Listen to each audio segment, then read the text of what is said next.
Now let's toss to Valley View News reporter Cheyenne Conaway with Professor Lorraine Lundquist from the CSUN Institute of Sustainability, talking about the environmental impacts of the Keystone XL and North Dakota pipelines. Professor Lundquist, last week President Trump signed an executive order restarting work on two controversial pipelines. What are environmentalists worried that could happen to the environment if the pipeline is to be built? Well, it's a great question. Thank you for having me, Cheyenne. All of the pipelines that are proposed are a concern for global warming.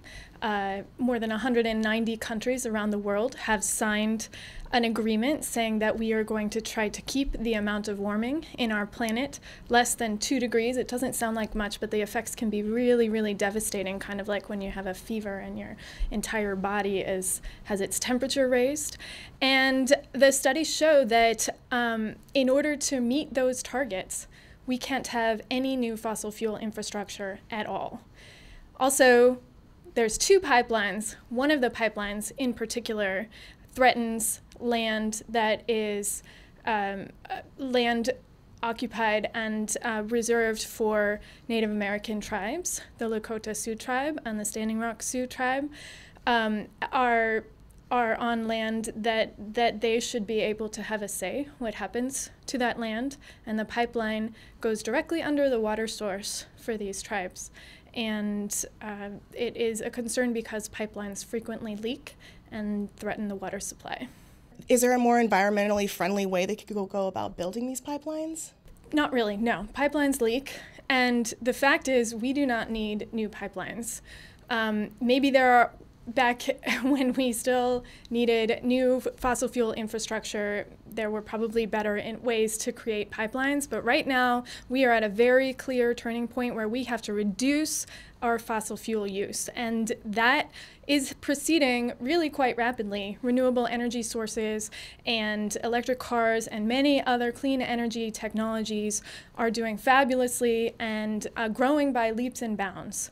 And we need that process to continue, and we need to reduce our fossil fuel use. And building brand new pipeline infrastructure is something that makes that transition to clean energy harder. So are you saying that you don't think that there are any positive outcomes that could come out of the pipeline once the construction's done? Well, it doesn't mean that there are no positive outcomes, but on balance, in my view, it's definitely a negative to have a pipeline like this go through. The counter argument is usually jobs. Well, the amount of jobs that these kinds of pipelines actually enable are very small in terms of long-term jobs. There's some short-term construction jobs. Longer term, it's on the order of dozens of jobs per one of these very long pipelines that are employed.